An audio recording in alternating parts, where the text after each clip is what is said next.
the sky, what do I see? Are you?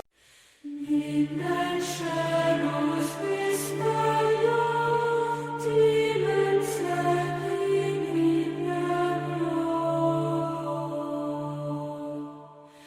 Ancient voices call our names through the fire and the flames. Demons are real, feel the fear, their whispers dancing your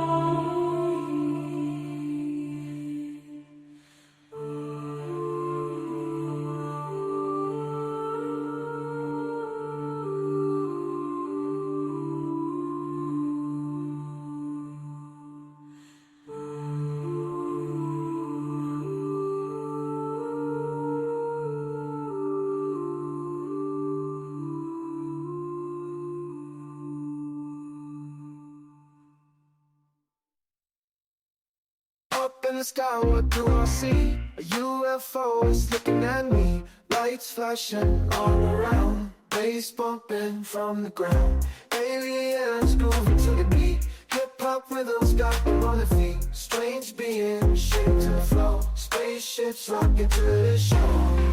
I see a UFO flying high in the night, moving to the sound, everything's alright. Dancing the stars and neon light, hop to the beat till the morning light.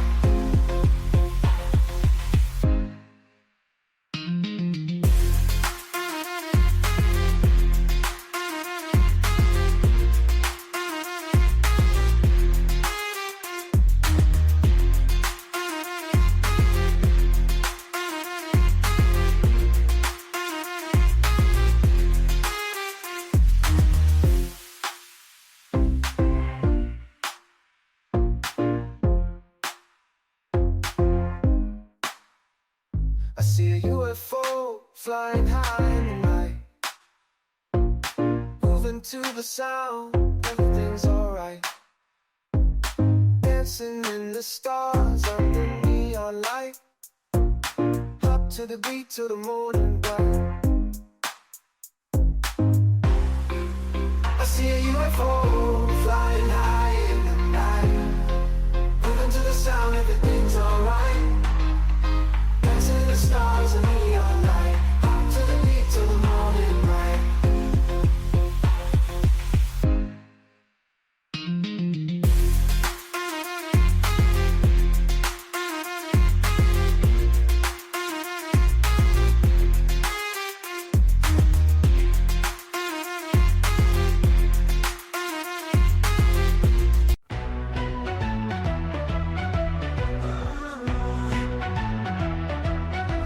I'm the god, I rise and shine in this realm I'm divine. Like the world was just a sign, feel the power, it's all mine, all mine. Thunder claps, the sky obeys, in my hands lightning plays.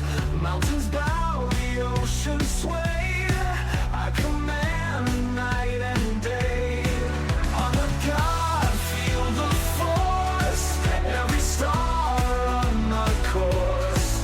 Follow me, I'm the source, life itself, no remorse. From the clouds to the ground, Yeah, you are found. man, good, wonderful morning. That was great intro. You heard from the jump, I messed up it started playing the wrong song for first. I was like, "What are you doing, bro?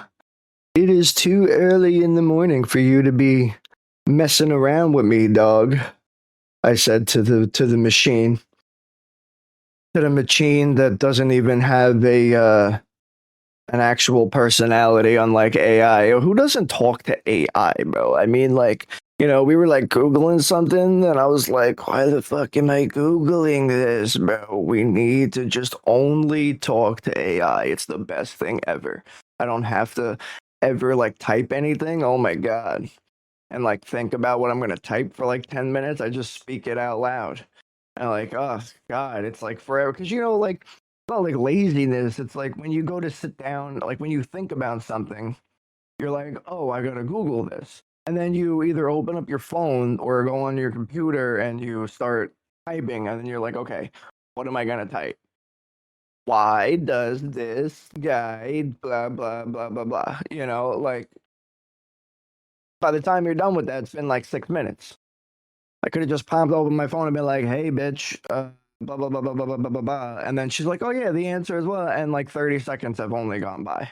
It's time saver, bro. Like there is such limited time on this earth, especially in a single day, that to waste 6 minutes Googling something, bro, so awful. So awful. Because if you think about it, if you sleep for 8 hours a day, that's literally 1/3 of your entire day. Which is why I don't sleep for 8 hours a day. I get like maximum 6. I go to bed at midnight and wake up at around 6 o'clock in the morning, sometimes a little after. Usually I go to bed a little after midnight. We try to keep the 6 hour routine, that way we get enough energy. And I'm hyped all day, but I got all this energy all the time, bro. Like I don't understand why you don't got energy. I got energy for days, bro. I could like share my energy with others. You got to get the energy flowing. So today's episode is titled Alien Creatures. Now, I've wanted to talk about this for a while because I was like, I thought about this many, many, many years ago. Many years ago. And I thought about it. I was like, what would alien creatures look like on other planets? Because, you hear the stories of the lizard people, you hear the stories of the greys, you hear the stories of the bird people, you hear the stories of the dog people, you hear the stories of the snake people. And then finally, you hear the stories of the angelic-like ones. Well, who the hell are all these people? And now we get these the praying mantis ones we hear stories of, and we also hear stories of the ones who claim to be the Pleiadians. The ones from the Pleiades who look like these like tall, thin creatures, very gray skinned. Not like the short little grays, but like that they're like their skin is like devoid of like melanin, so it's got like some like weird gray tinge to it because of like the lighting on their planet. I don't know, whatever. Those are all just stories. So, unless we have like a real guy standing in front of us and like some scientific data, it's all just conjecture. So, but the idea was that what if that you would go to another planet and these creatures looked like something else? Who's to say that you would go to another planet and the most intelligent of those creatures would have 2 arms, 2 legs? What if they had 4 arms and 3 legs? What if they continued on? What if they did all these things, went to all these places, and then what if we went to all these places and we discovered that the living creature there, the dominant consciousness on that planet, some sort of rock creature? The idea is, while we understand a lot of science and a lot of things, obviously we don't yet know everything. But the idea is that when you would go to another planet, while many of the physical equations for things would all be similar or the same, how life has evolved on that planet is not going to be the same as it is on Earth. So the question is, what would these creatures look like? Because if we look at the Earth here, there are thousands, millions of different creatures here on this planet.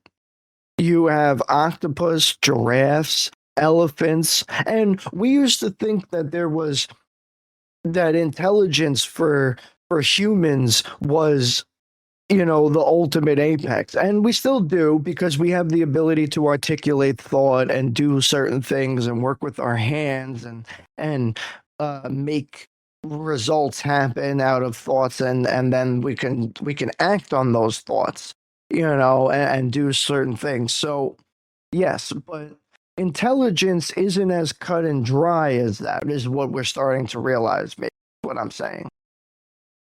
For example, you know, some people would say my dog is really smart. My cat is really smart. I swear to God, they listen to me. I swear to God that every animal that I've had in my life, I could telepathically hear their thoughts. I swear to God, I still think that to this day. Uh, Whatever. So that's another thing. But now take the story of that recent study that came out in 2022, was it? That elephants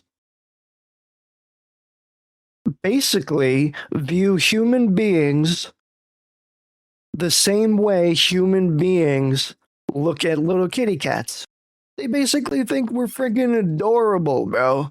Like, so these creatures are intelligent enough to know that we represent a threat, but we're also cute to them, meaning they can differentiate personal opinions about a creature versus just like interaction with it based on primal instinct.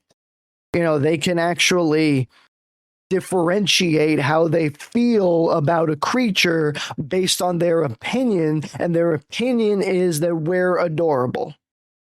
You know, because maybe they look at us and because we're so much tinier than them, and even though we're strong and sharp-witted, we're like nothing to them. I mean, like, a little kitty cat can scratch up my arm, but like, what's it really gonna do, bro?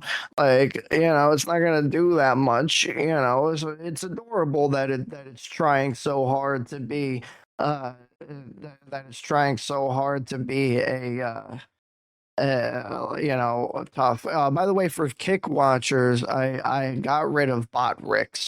BotRix sucks. It basically just stopped working, and I was just like, I'm tired of trying to fix it. We're working on a new platform for using anyway, so which obviously I set up the new commands last night for the Xpost, and it didn't work. So obviously on Kick, because you don't see any of the commands on Kick.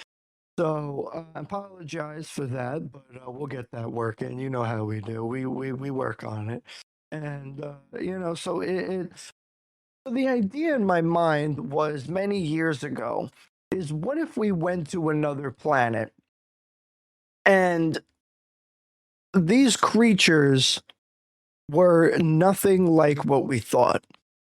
Now, let's take a swing back before we start going into the expansion of thought of what could these creatures be. Let's take a look back at another example from our own planet. You know, it was in 2020 that the studies came out that they think that octopus are actually not native to this planet. They have no direct genetic lineage to any other creature, including squid-like creatures on this planet. They also have the ability to morph their shape, morph their form. They could literally shrink their brain and move it, like squeeze it through tiny little cracks. I mean, they could literally morph their entire body shape and color and everything, bro. Like, And then it's the fact that they have no genetic connection to the other squid-like species on the planet. Like for example, like squid and giant squid are probably native to this planet, but octopus are not. But we know that they've been around for thousands, if not millions of years on this planet. So the idea is that maybe one of the comets or one of the thousands of comets or that come by, or thousands of meteorites or whatever that are on there, possibly crashed into the planet and left some sort of genetic signature for this creature. Who knows? It's all speculative. I mean, we can't go back. Yo, I appreciate you, bro. We can't go back in time and figure it out. It's all speculative. But you can speculate on how it would be possible that a creature would come here, and you would think, without it being like, for example, that another intelligent species came to the earth and deposited this creature here and was like, hey, have fun, bro. This is a nice planet for you. Like without saying that, how do you speculate on how this creature could have come here from another planet? It has to be that without it being direct intervention. It's got to be some sort of genetic signature from a comet, or it may not be the fact that they might not have been octopi creatures originally.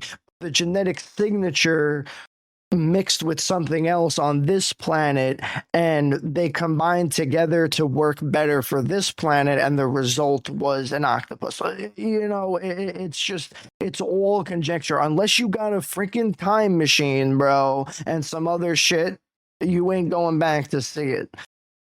It's all conjecture unless you got somebody to tell you who was there, or whatever. It's all just speculation, but it's fun to speculate on.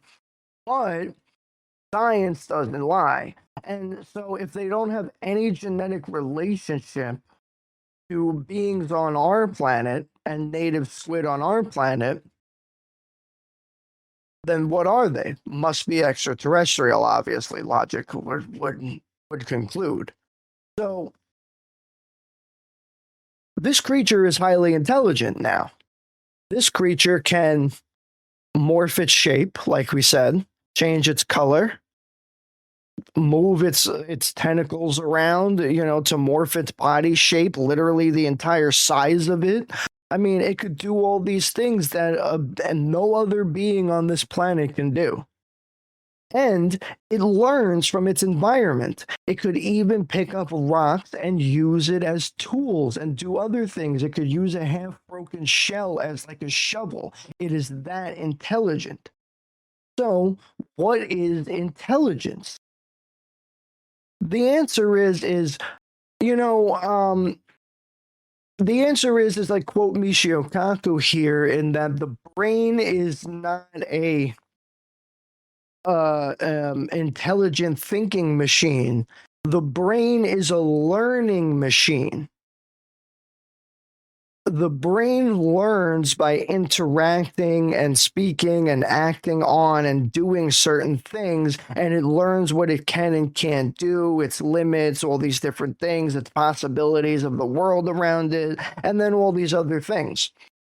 So the question really becomes, what is the real definition of intelligence? You would have to say your ability to learn and adapt upon whatever you're doing.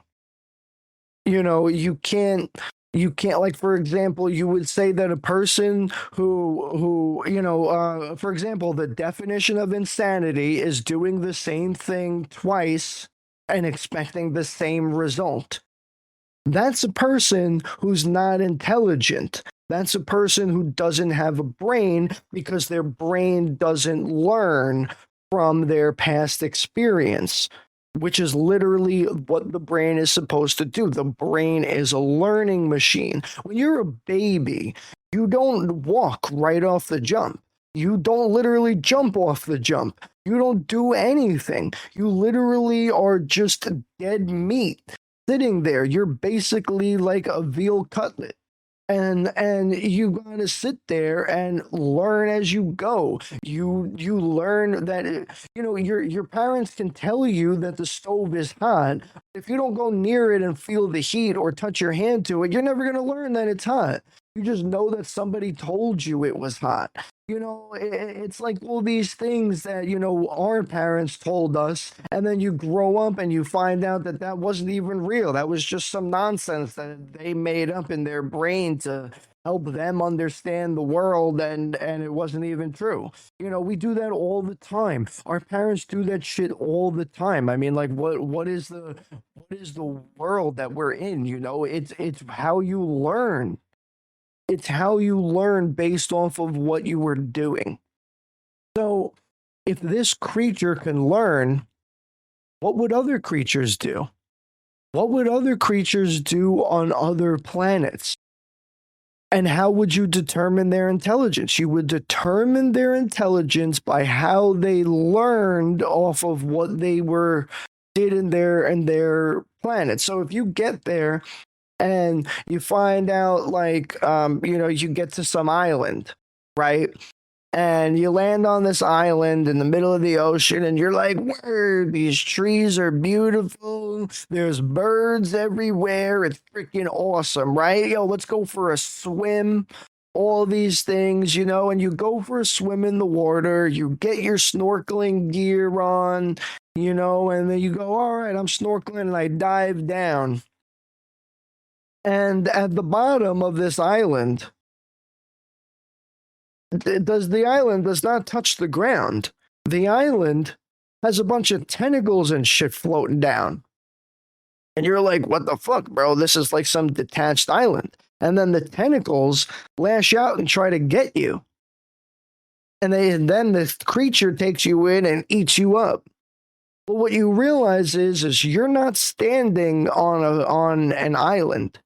You're standing on the shell or the top or something of some floating creature, and its predatory advances are to act idly like a island, like a floating island, pretend like it's got all these, beautiful trees and stuff on its back, and maybe somehow it does.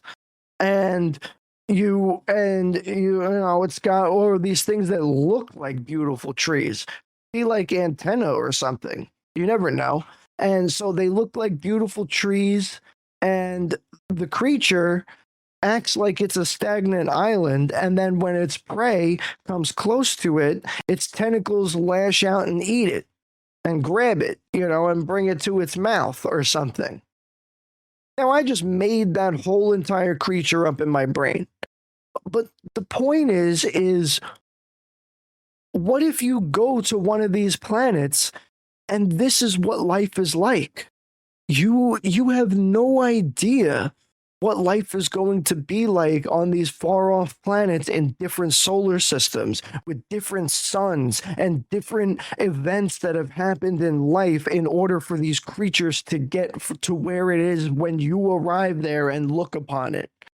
Just because because when we're going to get to another planet, you're going to get there and it's going to be like us. Billions of years have already happened.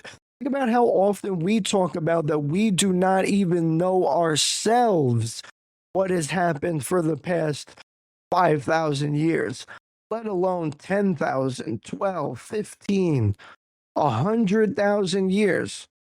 We know that hominids have been existing on this planet for at least 250,000 years. Homo sapiens have been part of them for 50,000 years at minimum. So, what is the rest of it? Where is the rest of the time? We can't even agree about what happened 2,000 years ago in ancient Rome. And you want to talk to me about 50,000 years ago? So imagine taking that knowledge or that level of time gaps and going to another planet. You would get there. let's say you get there and the planet's the same age as the Earth, right? Somehow, miraculously, uh, 4.8 billion years ago, their planet formed at the same time as Earth, right? So when we get there, it's going to be 4.8, 257 billion years since the planet formed. And we're going to get there. And so this creature that we're going to see, maybe thousands and millions of years old, it's evolved into look like a creature. Maybe the planet, maybe the back of its shell somehow became some sort of actual island because it's been floating there for so many thousands of years. Who the hell knows, dude? You could go to these planets and you would never expect half of the creatures that would exist there. You would go there and you'd be like, what the hell is this? I'm in some fantasy world, but that's probably the reality. See, the thing is you think of fantasy worlds and the idea is that just because we can imagine it, the universe is so expansive doesn't mean that it hasn't happened already or won't eventually happen or something similar to it could happen. Just because you imagined it in your brain doesn't mean it's impossible. So, with that being said, what do you do when you go to another planet and you expect to see these creatures? Well, every creature is going to have evolved separately. You could, for example, take the same genetic sequencing for the octopus and put it on another planet, and it might look, 70% different. But we would recognize it as a descendant or an ancestor of the octopus because maybe it's got those tentacles still or it's got the same sort of bulbous head or whatever, like who knows what it would be. So because just because it evolves one way on this planet doesn't mean it's going to evolve the same way on every other planet. So when you get to another planet, what are you going to be looking at? You could get there and some rock creature, like I said earlier, could exist. What if a boulder starts moving and you realize it's not really a boulder, it just looks like a boulder because again, it's doing some sort of, staying in place, waiting for its prey. It's doing some sort of camouflage. So what if it's like that? You never ever know what's going to be happening. So when you go and you hear these stories of, well, first of all, I've mentioned multiple times that are, I don't think the Greys are actually extraterrestrial. I think that there's some sort of biological android. We'll see. And we'll see what happens because I don't know. That's just what the evidence points to, and that's what the evidence of the ancient myths point to. Because there's the story of I've talked about this before, the story of the new Watchers. That what they needed new Watchers after the fall of the archangels who followed Lucifer and all that stuff. They needed new Watchers, and they needed to create a passive or a being that wouldn't become corrupted. Well, what is that? It's an android. So and when people have claimed to interact with them, they have like limited body functions and stuff. I mean, and the fact that they are claimed to be taking DNA samples. I mean, it just sounds like a von Neumann probe is what you did, really. A creature goes, and by using the DNA around it, it's able to make replications of itself. And that's why they all look exactly the same. So, with that being said, I'm going to ignore those creatures as potential extraterrestrials from other planets. But let's delve into, for example, the Pleiades. These Pleiades the Pleiades creatures are said to be like these like weird like bluish gray skinned tall creatures or whatever. Well, how would that be possible? Well, maybe, I don't know. Do you have like some sort of twilight planet where maybe you don't get enough melanin or something, so your skin had, evolved over the years to not need that? You know, I mean, we develop melanin in our skin to fight off the radiation and or better absorb the radiation from the sun in areas in different geographical areas of the planet. So, and that's why melanin is different for different people from different geographical locations. So, what if you were in a planet where you didn't need that? What color would your skin be? Some sort of grayish blue tinge? I don't know. Maybe it sounds about right. You know, maybe like some sort of silver. Uh, I don't know. I feel like it would be like more like a darkish gray. You know, like you didn't need the sun, so you like lived in the shadows. You know, maybe you were like some creature of the night. Maybe it's like Batman's favorite planet. You know, Batman's favorite planet is from the Pleiades. You know, so because it's a twilight planet, so it's interesting.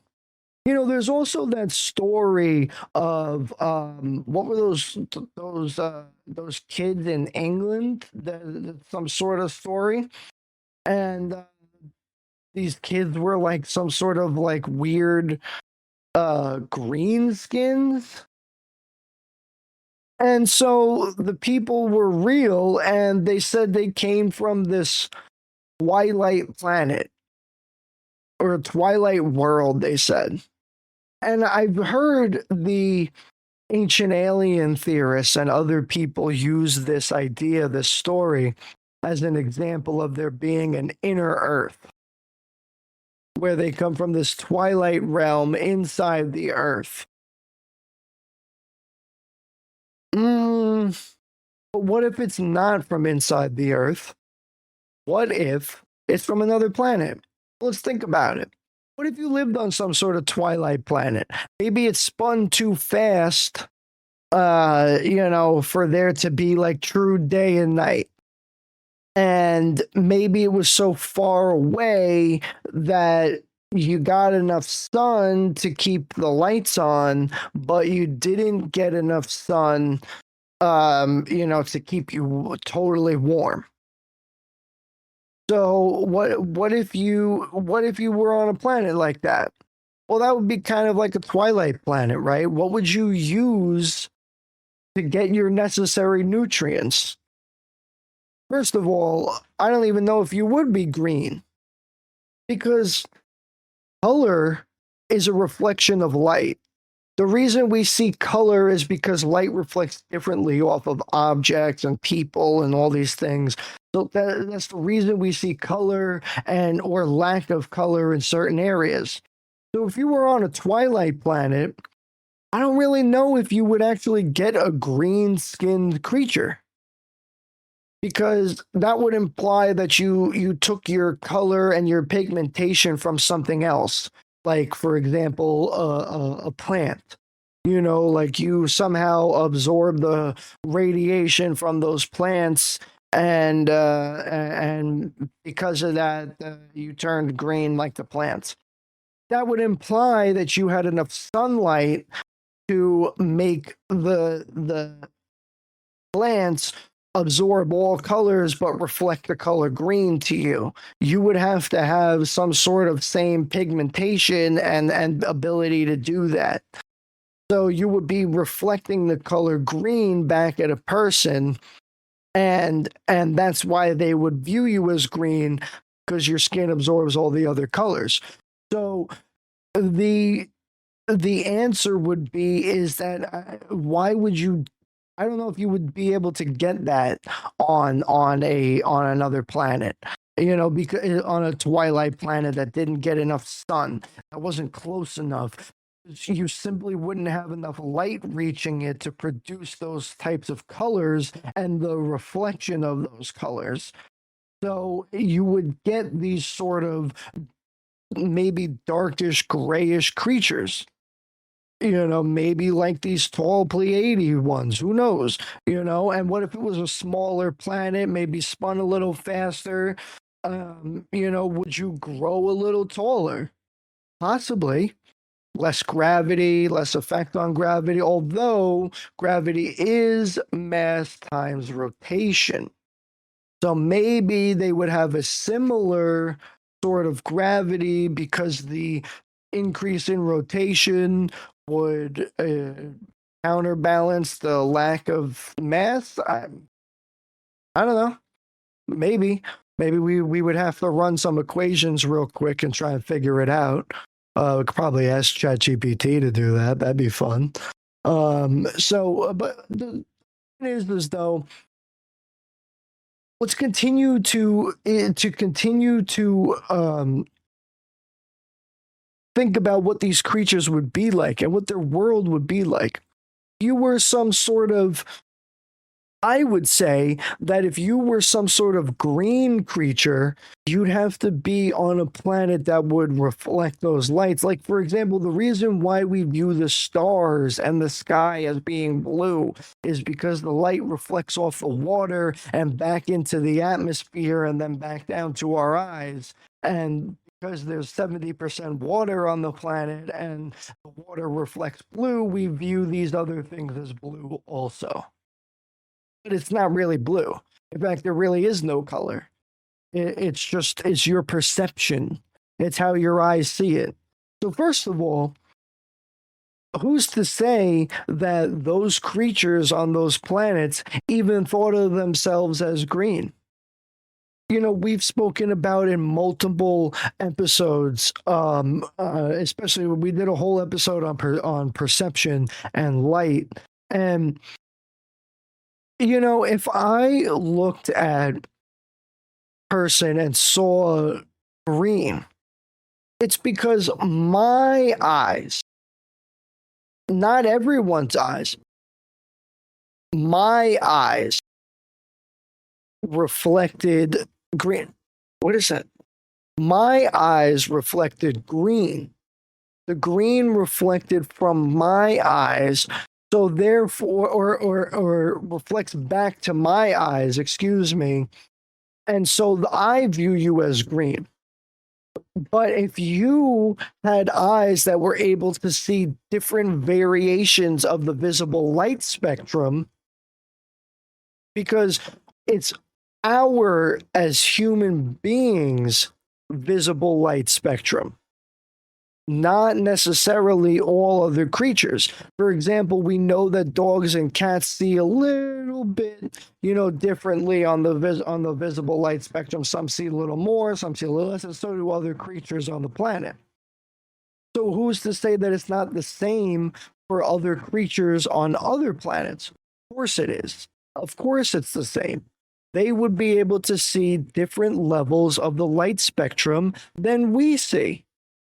So, because we view them as being green, doesn't mean they're actually green from their perception. That's the key. Because they might be gray from their perception, but we view them as green because of our, light thing. Or they may not be green, but they may be a other sort of similar color. It's all like that. So, when you think about it, it's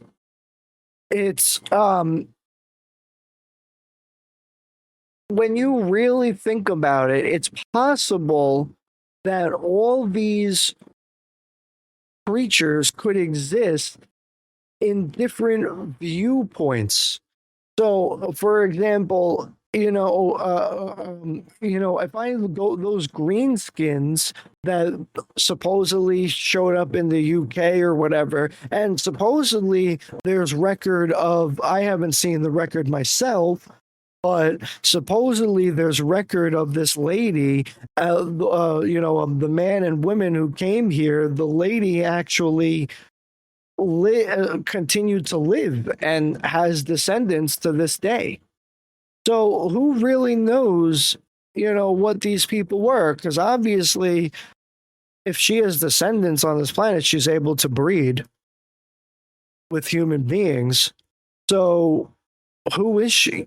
What is she doing? Well, if you're able to breed with a human being, but you have a different perception on your skin, maybe you came from some sort of other thing. First of all, how would you be able to breed? I mean, it reminds me of Carl Sagan when he says you're more likely to be able to breed with a petunia than with an extraterrestrial.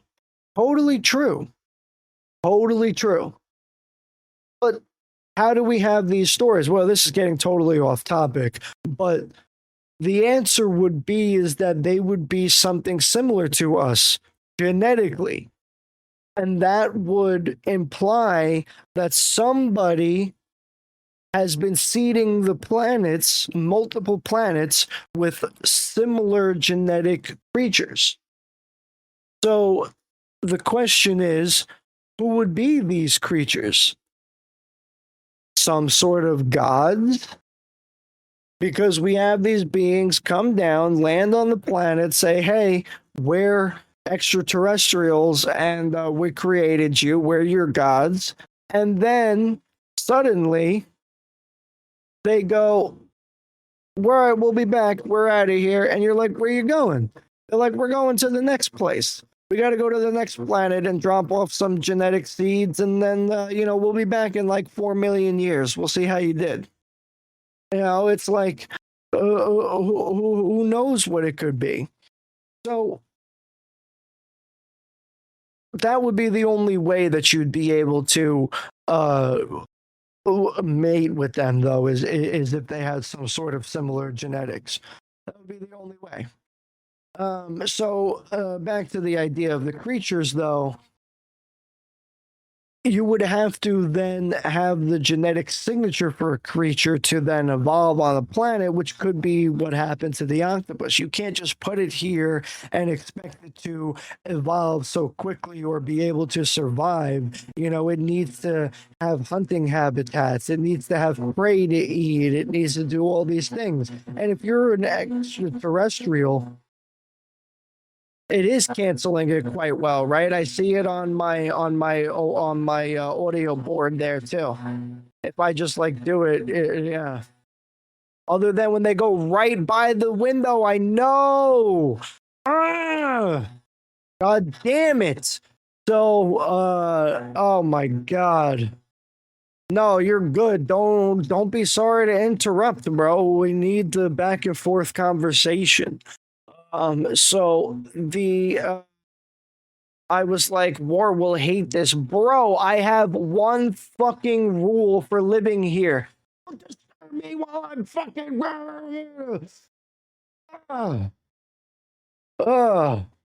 Like, I literally ask for a little time. Oh my God.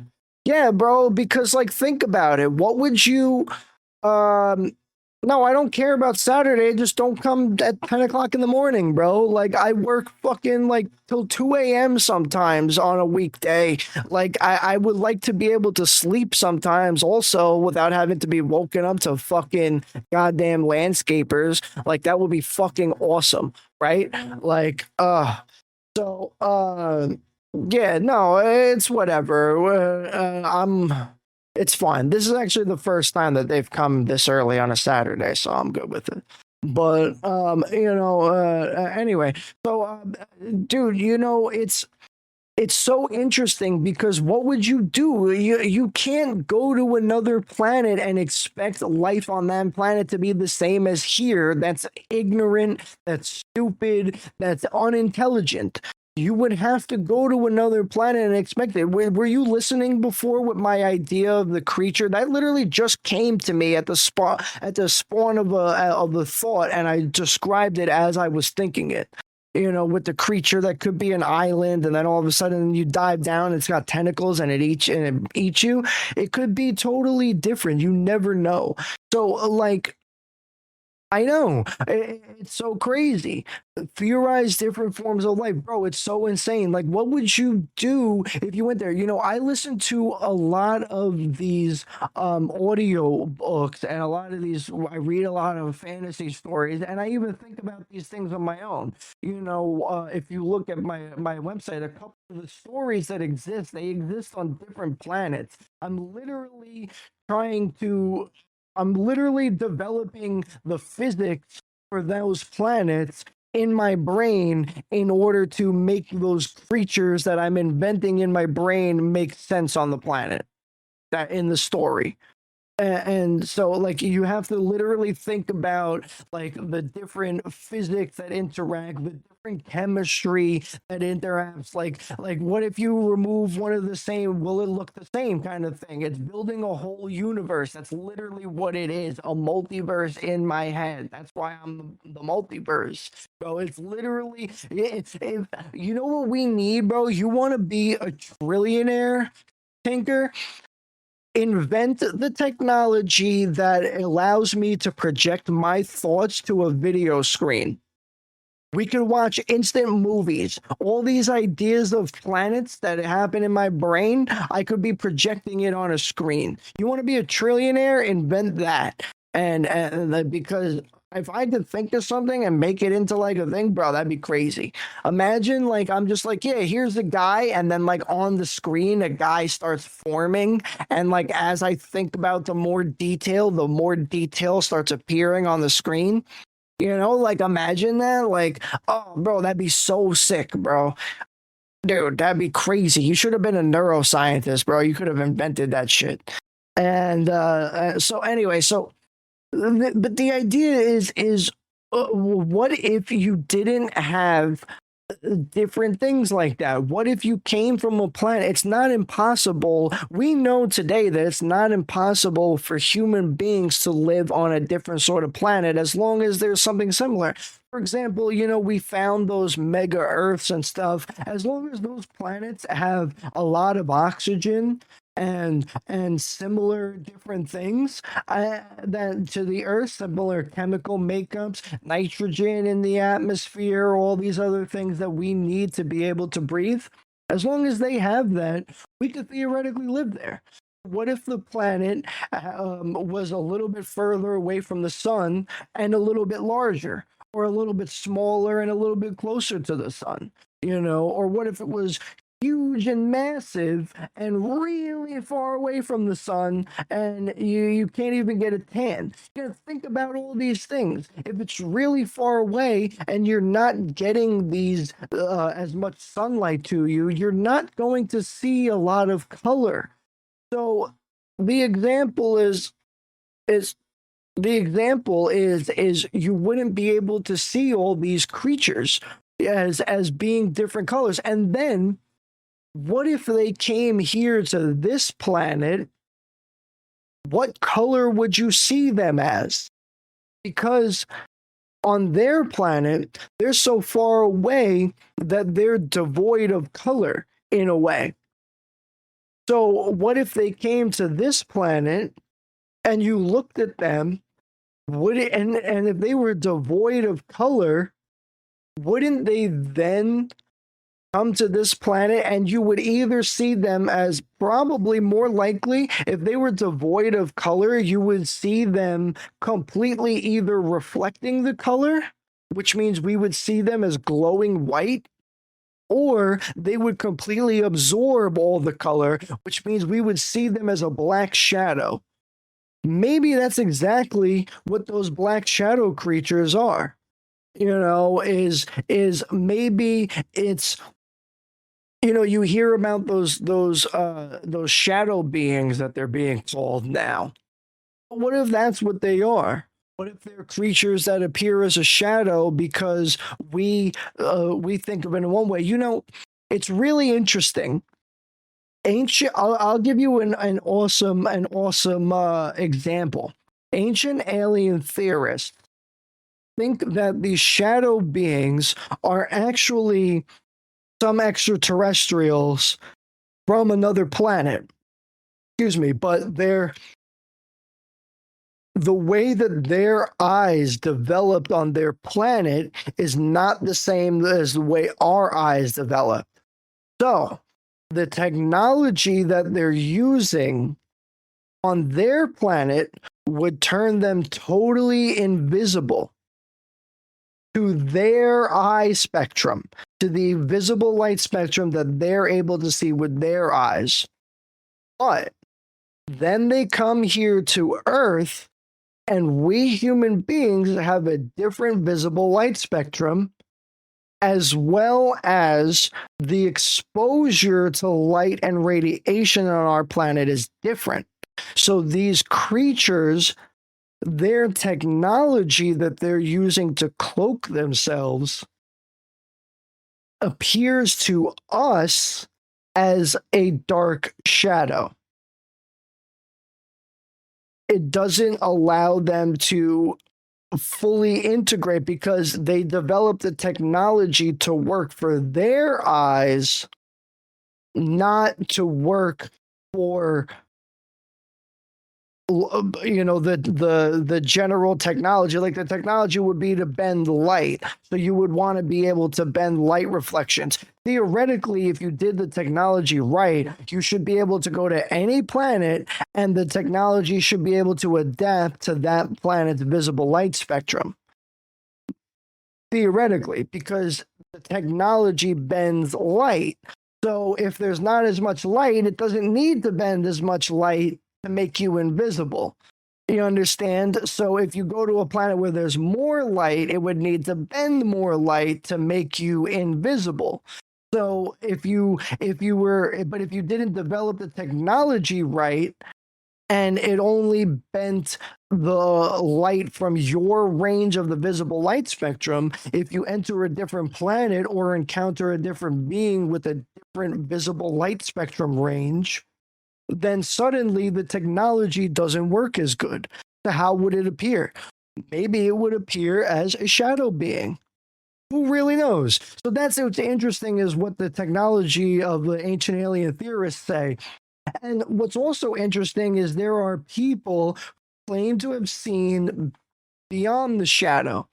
Like they say, and I'm getting back into, this is the weave, I'm getting into the creature topic, because what they say is behind the shadow technology is actually one of the lizard people. Now hold up a second. First you think, all right, come on now, what are we really talking about? But then you think a second, well, in this context of extraterrestrial alien creatures, what is that plausible? The answer is yeah, it might actually be plausible. It would be plausible because if they, for example, we look at lizards on our planet today, again, another creature that sees differently in the visible light spectrum than we humans do. Amplify that to an intelligent hominid-like creature, but the eyes are still the same. They still see light in a different visible light spectrum. So what would you get? You would get a being that would make the technology, but maybe it's less than perfect, and you all of a sudden realize that you're a shadow. You're not completely invisible. You're because we view things differently. It's totally possible, therefore, that these creatures who would be the shadow people are actually the lizard people using imperfect technology. Who knows? But it's possible if you think about it, and these creatures have different visible light spectrums or are potentially from a different planet. Because if they're from a different planet, they would evolve differently, and therefore when they come here, we would perceive them differently, and they would have different perceptions and all these other things. So it would be totally interesting. So I like the idea of continuing on, but you know what's interesting? What if you go to another planet? Let's say we go to another planet, right?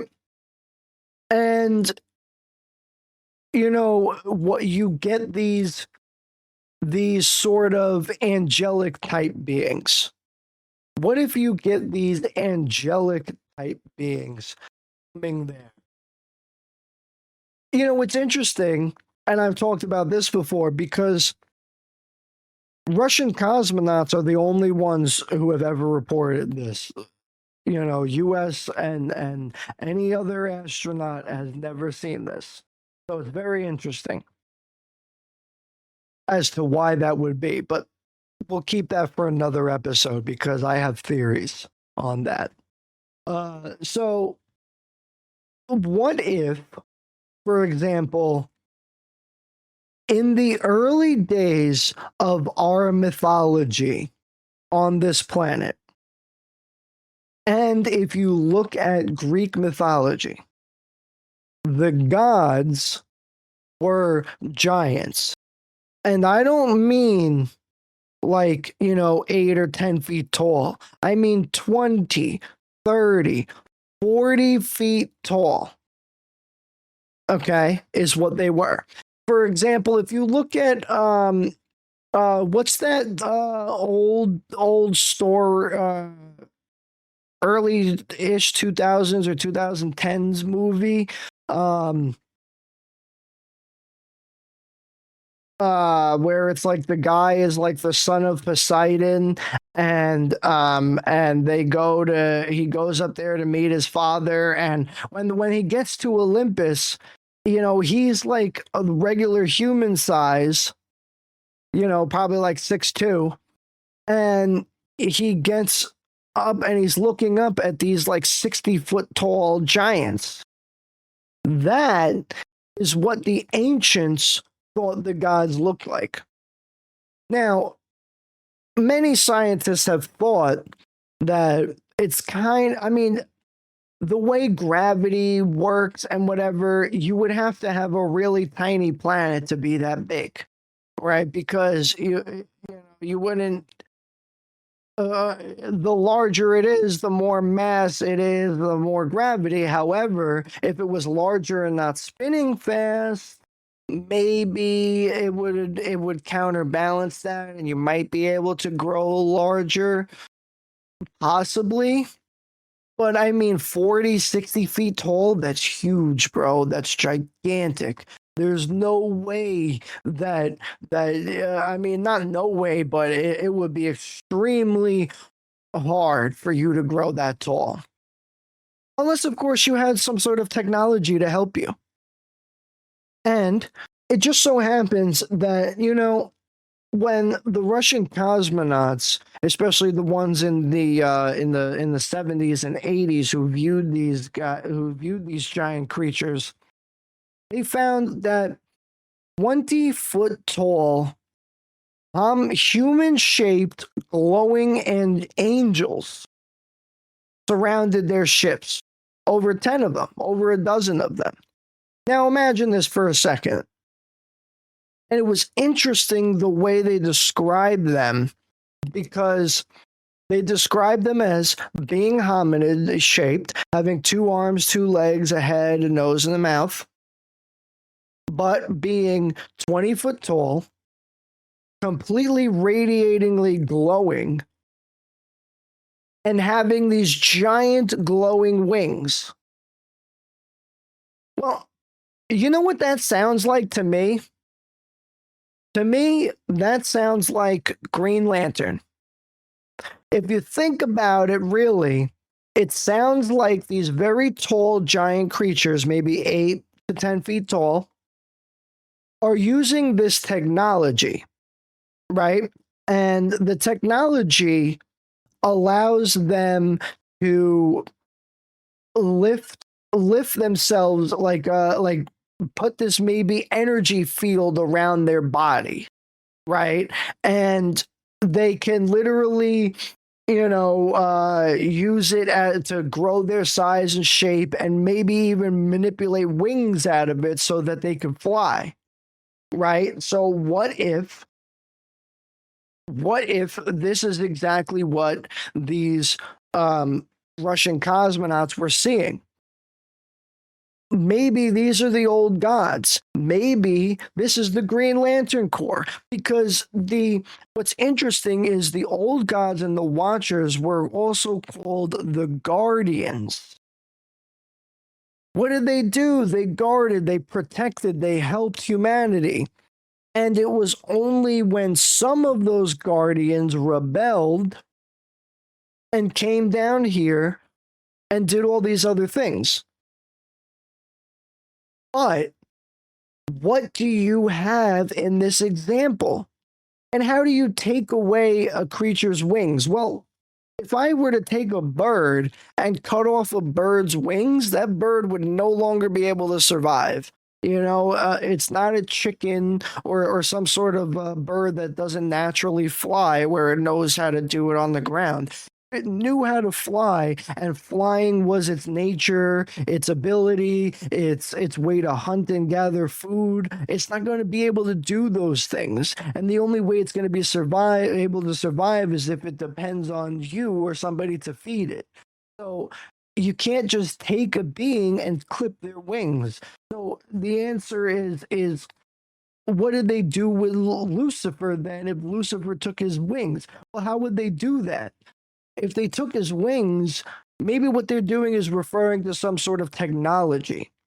So if you had a hominid creature, maybe similar to Earth, and breathed a similar amount of oxygen and nitrogen, what would you do then if you wanted to, punish them? You take away their technology and their ability to make the technology so they can't fly, they can't do all these things that makes them godlike, that makes them different from human beings. So what would you do if that was you? Well, you would take away his ability to be able to appear like this. But if you had this energy radiating aura thing, you could literally manipulate it to look like however you wanted. If you wanted to look like a 20-foot tall creature flying around like a glowing bird in the sky, well, you could look like that because the energy is manipulated to however you want it to be. You're using some sort of force to hold it in shape while manipulating its shape. So somehow you figured out the technology to do that. Maybe that's exactly what these are. Maybe that's exactly what those creatures were, is that they were some sort of, hominids using technology. And that's what the ancient gods probably were too. Some sort of hominids using technology. And it's not impossible for them to grow to be giant stature. It's not impossible at all. A few weeks ago, we spoke about different creatures and alien creatures and giants and all these things. Well, and I spoke about how I watched this documentary and then learned about all these insects in the ancient world and how they were giants all around and stuff. Well, and how there were giant insects around. Well, these scientists actually did experiments where they raised these insects in a vacuum from birth to whatever. The insects that got a different vacuum, the insects that got different levels of oxygen grew to different sizes. So, for example, they kept one in the control group that had just the regular Earth amount of oxygen, and they had one in the control group that got less oxygen, and they had one that got a lot more oxygen. And what they did, what they realized is the more oxygen they got, the larger these creatures grew. Turns out because they have exoskeletons, the oxygen intake that comes through their skeleton is also connected to their growth somehow, and the more oxygen there is, the more it allows them to grow. And what's interesting is they have this natural size mechanism where the that like absorbs the oxygen or whatever it is. It looks like a tube. Um, it is like in their appendages. So when they grow to a certain size and the appendages grow and it like and their arms like bend, it like cuts off like the intake of that oxygen and stops their growth, which is so interesting. I mean, how does nature evolve a creature like that where you could literally have a shut off valve to stop its absorption of oxygen, to stop it from growing? I mean, that's literally a shut-off valve. That's like if you don't want much water to flow into a certain area, you have an automatic shut-off valve, a pressure release valve, some sort of thing. I mean, that's literally technology being implemented in nature. What about that crazy, what is it? The bombardier beetle? That crazy beetle that has literally hydrogen and what's the other chemical in it? And it combines together and forms a super hot acid. And then it basically shoots out of its ass. And what's interesting too is it's got like a rotating mechanism. It can literally rotate its fucking ass around to spray the fucking chemical at you in all different directions. And this creature has a shuttle a one-way valve mechanism, so once the chemicals are released from their two separate chambers, it literally cannot flow back into the chambers as a mixed chemical and cause a combustion. It has to go out once it has a one-way valve. In technology being utilized in nature, that's fucking nuts. There's also what is that frog? There's a frog that has joint mechanisms that look like gear cogs. How the hell? And it allows them to jump further than any other frog because their joints are formed like a gear, like a technological gear. How is that even possible? Nature is crazy, bro. So you think that my example of an extraterrestrial creature, squid-like thing that poses itself as an island is impossible? Think again, bro. Because what if it was on that planet, and I said in my example before, it said it looked like it had trees on its head. I said, but it could have been antenna. What if it was a creature and it needed oxygen? What would you do? It needed to breathe oxygen. Well, maybe you could grow some sort of antenna that acts like a tree out of your head and absorb the oxygen that way. That way you could sit in your spot maybe forever. You could sit right there. You never have to move. You never have to get up. You're always breathing your oxygen that you need to survive. You're eating your food from the ocean down below. You're eating this delicious shark, and now you just got a taste for human, because one guy jumped over the edge and thought you were an island.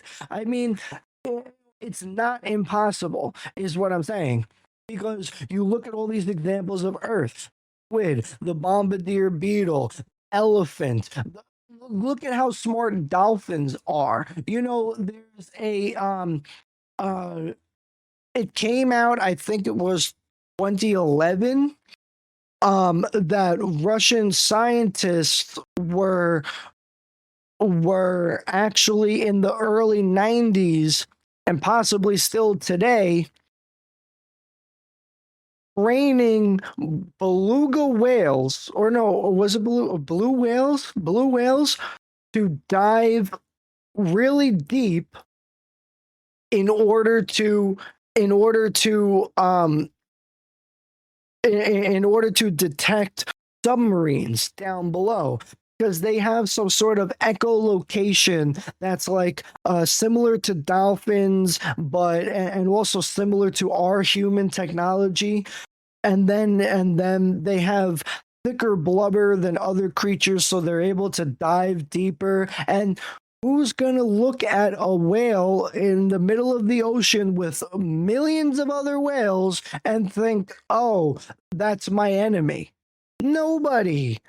And how did they figure this out? Because I remember now is they had one of these creatures escaped, and it said property of St. Petersburg. I had a collar on it, and it got out or whatever. So and people were like, wow, this animal is friendly, it's trained and whatever. And then they see the collar that says property of St. Petersburg. So which we know, that was back then. So the theory is that these creatures in nature, scientists today are taking a look at our nature here on this planet to be able to make advances in our technology. Think about sonar. Dolphins have that naturally. Bats have that naturally. Other animals also have that naturally. Think about all these different things. I mean, you have think about the shut off relief valve of not just a couple insects, but all insects have this. All insects with their exoskeleton, they have this valve. It's not one creature. They have this growth shut off valve in their arms and in their bodies.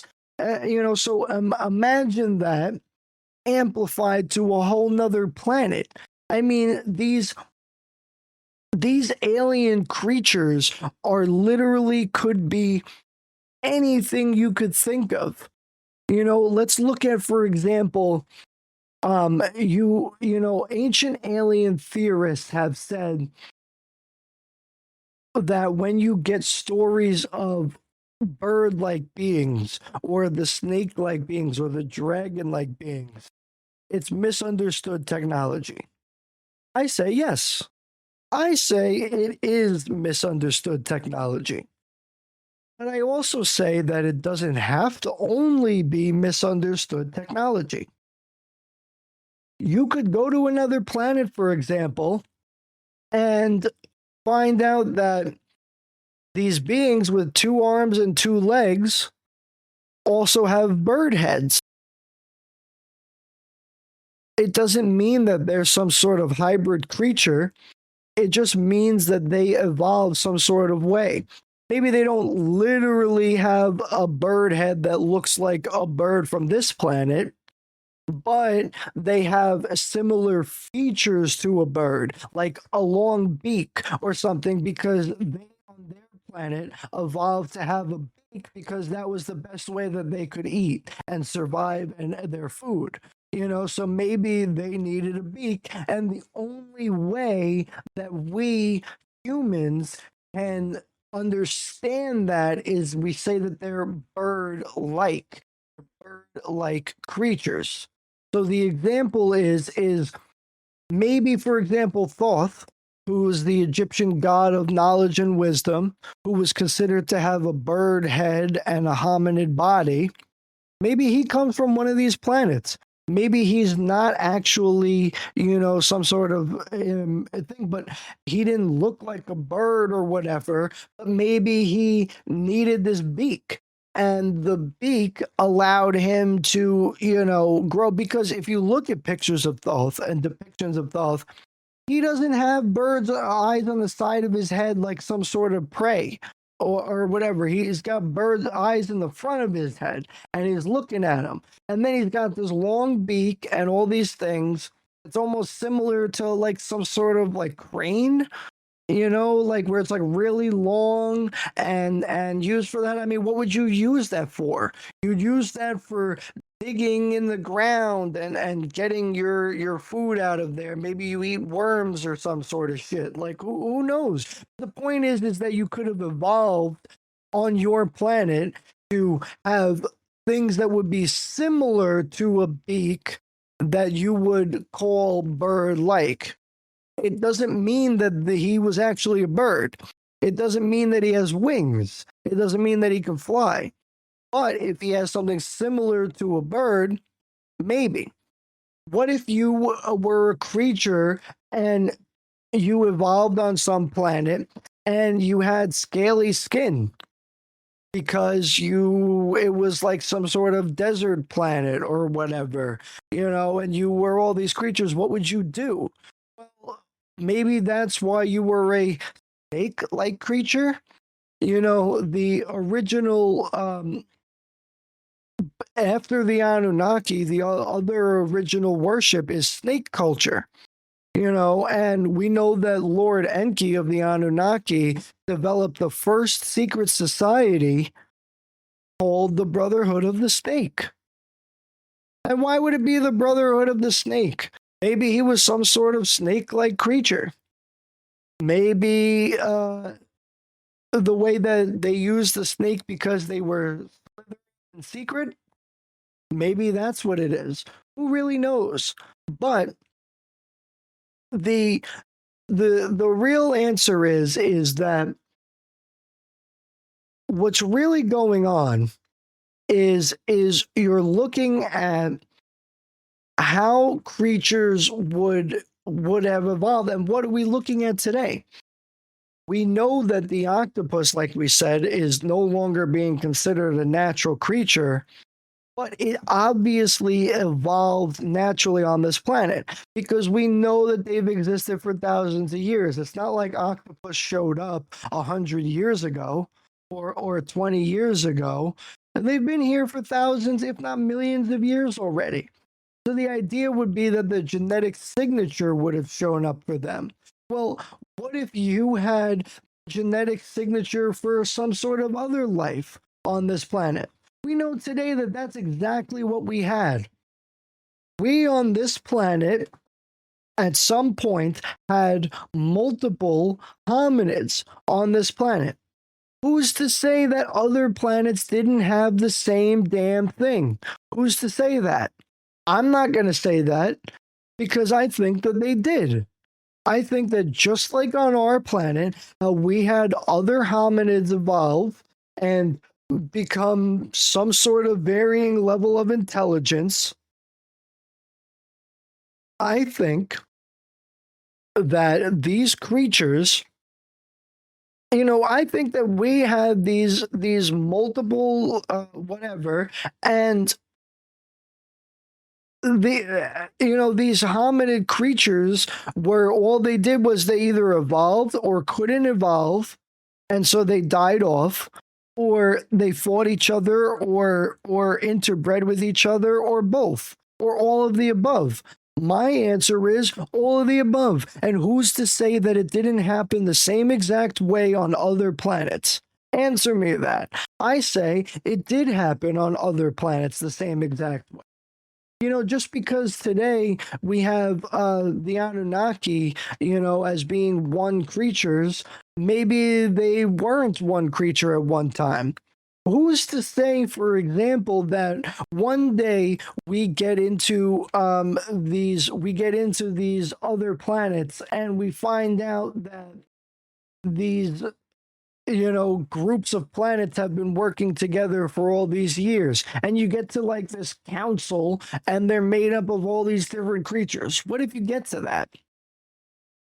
You have no idea what could be out there. I say that you go to another planet and you're going to have totally different things. What if you're going to get there and you're going to realize that maybe there's a bird and a monkey mixed together that evolved naturally, is what I'm saying. Because maybe like their wings weren't like good enough for sustained flight, but it was good enough to help you get away faster. So that's why you develop the wings. Maybe it's like a flying squirrel, for example. A flying squirrel doesn't exactly fly, but with enough height and enough wind, it might be able to glide for a long time. So it would think about a guy in a squirrel suit. A guy in a squirrel suit isn't actually flying, but gliding across. So if you're gliding across, you might look at it and go, oh, he's like. But maybe the monkey's gotta eat the food on the ground and catch its food from the ground, but it uses its wings to fly away to escape the predators. Be possible. And maybe they're not good enough for sustained flight, like I said, but maybe it's possible that they could naturally evolve in some sort of way like that. Totally possible in my mind, because I think how else would you want to get away? I mean, it's possible because we have examples of that here on this planet.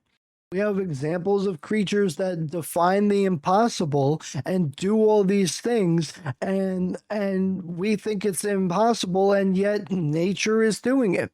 So who's to say it's not going to happen on other planets the same exact way? We look at these praying mantis type creatures that are said to be working out there with the grays. All right, let's imagine that those were real, those praying mantis type creatures. Let's imagine that they were the real that they were naturally evolved creatures. Is it possible that they could grow to be super intelligent, like with an exoskeleton or all these things? The answer is yes. Entirely possible that they could do that. And the reason is because they sit there and they go, oh, well, I don't know what I was saying. Who's sitting there? I'm sitting here. And no, but these creatures could have evolved to be some sort of thing. Don't praying mantis, like, they sit real still and then they catch their prey as they go or whatever. Sometimes they can camouflage too. I mean, maybe that's what they had to do. Maybe they had minimalistic camouflage capabilities. Maybe they have some sort of appendages that allow them to move real quick or blend in with their environment. Maybe their ability to naturally patiently wait, like praying mantis are patient hunters. So maybe their ability to naturally patiently wait is advantageous to their intelligence, because they're more patient in their development of technology and they're able to, unify as a species. But at the same time as they're unified as a species, they also do the same thing that praying mantis do on this planet, in that after they mate with their lover, they eat their lover and rip off their heads and all of that. So maybe they do the same thing. Maybe you would get to a praying mantis type of world and they would get there and you would find out that they were run by all women. All the praying mantis that you interact with are females, because the ones who are born male are just there for breeding. That's it. And only male children below the age of, let's say, 25 exist, because they still have that natural base praying mantis instinct in them, where they eat their lovers for their nutrients to rear their children. I mean, who knows what it could be? It could totally be something like that. I have zero doubts in my mind that it couldn't be something like that. And it makes sense, because on this planet, and you say, wait a minute, that makes sense? It absolutely makes sense, because think about in our planet, in nature, right? Human beings have a placenta when you give birth, and so do natural animals. So, and what do the natural mothers do? A lot of times they eat the placenta to regain the nutrients back. Well, I think praying mantises do it for the exact same reason. So what if they did the exact same reason, but as an entire planetary species? But they needed the nutrients in order to be able to breed or to recover themselves, because they weren't able to make those nutrients on their own, or they didn't have enough time to make those nutrients on their own. It's entirely possible that they would do something like that. And to us, we would say, you're a freaking wacko freaking cannibal. But to them, they say, this is just nature. This is what we do. I mean, have you tried Husband Jim's ribs? I mean, that is the most delicious tasting rib you've ever had in your life. You know, that meat just falls right off the bone. You know, you never know. You know, maybe you get there and they're roasting some ribs and you're like, oh shit, that shit smells good, girl, because there's no boys around, and she's like, oh yeah, this is Husband Bill. You know, and you're like, Husband Bill, what? You're eating your husband? And they're like, oh yeah, no problem. You know, we got leftovers from last week. Yeah, you know, I mean, who knows what it could be? But it could totally be something like that, because we would do that today. And even a lot of scientists are saying, you know, we humans should go back to doing that and eating the placenta for the mother, because it would be very nutritious and advantageous for you. You know, it may not taste that great, but it would be nutritious. So who really knows what it would be? You know, but it would be entirely possible that that would be the case. Because, you know, what if you get there and you know, what's you know, you would get there, maybe they were some sort of think of a very competitive species like wolves, for example. You know, where they have their packs, or lions, you know, and tigers, you know, they have their group, and then another one comes in and it's game on, bro. We're fighting because there's, you know, you entered my territory, bro. This is my hunting grounds. This is my area. You know, step the fuck off. You know, it could be something like that. And maybe after thousands of years, that would evolve the beings into warlike creatures. You know, because they would take that natural instinct for predatory territory, and that would scale up into being full scale invasion, warlike species. So you would think about that. And so, what if that's exactly what they did? Well, it would make sense then, because we hear these stories of the dog like creatures. And what about, you know, we look at the dog star up in the sky, you know, and there are the dog headed gods. You know, I mean, what is it? Anubis in Egypt was the dog headed, the jackal headed god of death. Well, thousands of years later, the story of the jackal headed god of death might actually be just the telephone game of the real story.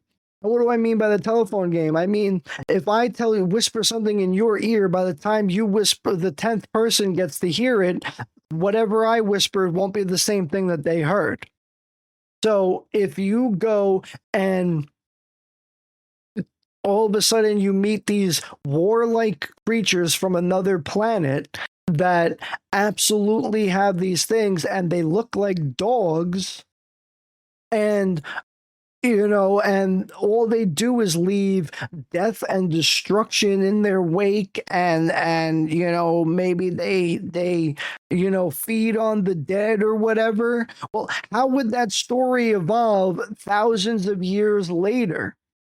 Well, all you would have is a statue of a dog like the Sphinx, which used to have the dog's head for Anubis, and then and all you have is some stories left over. So all you could do is just pose the situation and maybe think about what it could be. But in reality, what it probably was these dog-like creatures. Maybe they evolved with 2 arms and 2 legs, but you know, they needed the sharp canines and they were hunters, so they had these these really strong noses that they could smell, and that's why their face looks similar to that of a dog. Because maybe just like with Thoth, how they didn't have like a literal bird head, but they had bird-like physical features. I mean, maybe it's the same thing for the dog people, for Anubis. Maybe he didn't actually have like a dog's head, but he had bigger ears, and the jaw and the mouth were extended out, and the nose was extended out, and so it kind of looked like a dog's snout. But in reality, that's not what they were. Well, how would you do it later on? Well, if everybody remembers, think about religious art from the Renaissance. I mean, Jesus being painted up in the clouds and all of that. Nobody witnessed that. Nobody alive 1,300 years witnessed Jesus up in the clouds and do all these things. We can't even come to a solid conclusion of what Jesus' actual message was, and who he really represented, and what group of people he was from, and all these different things. We can't even come to agreement on that. But what we can come to agreement on is the fact that he existed, and we believe that he was a good person, a person who was really about trying to understand the world and the people. So the example really is that what would you do if you got there and understood all these things and saw these creatures? Well, the answer is you would see these creatures and you would describe them with what you understand from your planet's perspective, from the world that you grew up in, because your brain is a learning machine. Your brain has learned for all these years that a dog has a snout. A cat has a little wider face with whiskers and all this stuff. A bird has a beak, this and that. And that's what you compare it to. That's not really what it is. They have the extended nose, and it looks like dog-like creatures on our planet, but they're not dog creatures. They just evolved that way on their planet because it was advantageous for them to evolve. So just because they look slightly different, because remember, it's not impossible. You could go to a planet and the person maybe it's a twilight light world, for example, mostly dark all the time. Let's say we lived in a planet that only got 5 hours of daylight, right? And what would you do all the time? Maybe your planet didn't get so warm, so you would grow very hairy. What do we call extreme hair all over the body? Fur. You literally grow fur to keep yourself warm, right? Then you maybe, because it's dark and you got to hunt in the darkness, maybe you need you grow whiskers and your eyes see in different visible light spectrums, and maybe just like a cat, you're able to zoom your eyes in and out and at different things, and that's why your pupils get larger and smaller and switch to that angle, or versus why, because you're viewing different things. These are all advantageous evolutionary traits. We as human beings would say that is a cat person because we understand it from our perspective on the planet, that they look like a kitty cat, so we would call them a cat person. But in reality, they're just a hominid-like creature like us who evolved differently on their planet in order to be able to survive. And that's really the key here, is how would they be able to survive totally differently? Let's keep thinking of awesome ideas real quick of different creatures. You have you have all these different examples of different creatures that could exist all around. Look at there's different lizard creatures. For example, we thought that the dinosaurs were giant lizards for the past couple hundred years that we've known that they existed, since we started finding their bones in the 1800s, maybe late 17. I don't remember, but I know it was the 1800s for sure. And imagine that we all thought that they were giant lizard creatures, whatever. Turns out today we know that they were mostly bird-like creatures. Some of them were sure had some like lizard type features and whatever. It makes sense, of course, because we have lizards today, so it makes sense. But chickens today have a 99% DNA comparison to raptors and T-Rex. T-Rex are also like the cousin of raptors. So, so we know that they have the same genetics. So what would be the reason why that they're not the same size as dinosaurs today? Two reasons. The Earth is not the same. There's not as much oxygen as there was back then. There's not giant creatures that they're hunting back then, like giant insects and other giant animals, so they don't need to be that big. And, they also, but what you're talking about is differences in evolutions, because we know now that dinosaurs did not die during the mass extinction. And the reason why we know that is because chickens survive to this day. So obviously, and birds survive to this day. So obviously, some of the dinosaurs were able to survive. And how did they survive? They adapted. So it would be the same exact way on other planets. It would be the exact same thing on other planets. You would look and you would see, all these different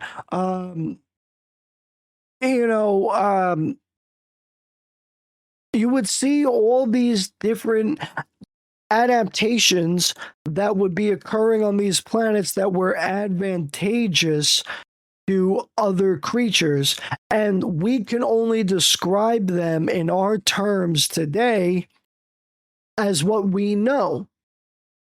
But what they really were is really just a creature that evolved naturally on their planet, and they look different to us because they are different. They may be genetically similar. For example, the original drawings of the Greek gods, they all have antlers. Could that be advantageous to them? Yeah. If they were a warlike species, what if they were like mountain goats? And they used those crowns as in the early days of their species, and they would butt heads and smash each other with their crowns until one was defeated or dead. And what if they did the same thing on their planet, and their horns got a little smaller because they didn't battle each other anymore, but they still retained them because they were advantageous in denoting dominance or whatever, or denoting pure genetic lineage or something like that. You never know what it could be, but it's entirely possible that it would be that way.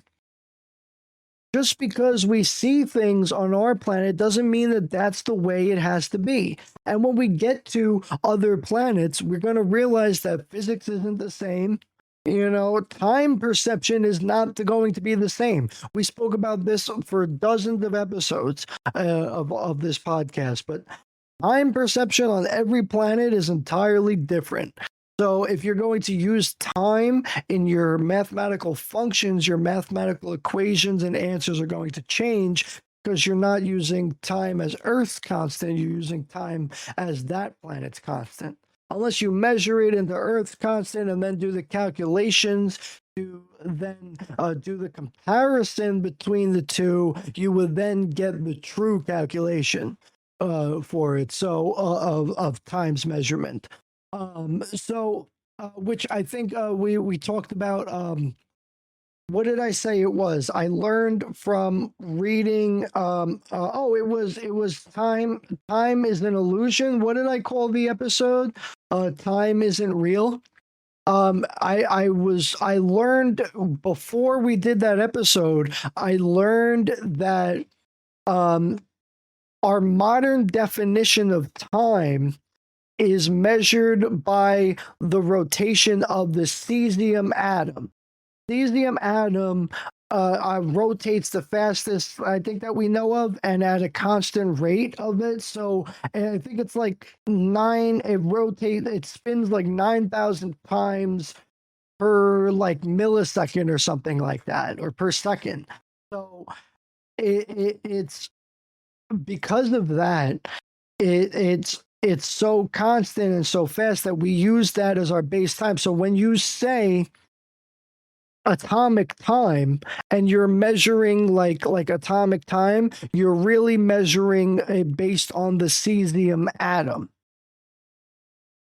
But what you're doing is measuring time based on your eye's perception of the cesium atom spinning and how your mind perceives what your eyes are visualizing based on your perception and based on your own visible light spectrum. We don't even see the same thing. For all we know is that's just how fast it works that's just how fast our eyes are able to see it. But in reality, it could be spinning much faster. Who knows? Who knows? This has been an absolutely fun episode to talk about. I have literally loved this entire conversation. It's been really great. So, next week we have no new episode of the podcast. I am off. It's the end of the summer. I suggest you all go out and touch grass and have a good time. The week after that, we will be back with another awesome episode. I've been doing a lot of preparation for this episode, which is something I usually don't do, though we're still not writing a script. But I usually don't do this much detail of preparation and stuff. So it's going to be a lot of fun. I'm excited for it. I hope you are too. I appreciate all of you who listen all the time coming back. I mean, it's really great, especially if you pull up on whatever your favorite podcasting app is. Uh, so awesome. So I appreciate all of y'all. Appreciate everybody coming through. Remember to like, follow, subscribe on whatever you want to do, and make sure you follow us on X so you come to the up to the minute posts and notifications so you know what's going on and what's goody. And we'll see you guys next time. We'll see you tomorrow for games. Much love, y'all. I hope everybody has a wonderful, wonderful next couple days. We'll see you. Peace.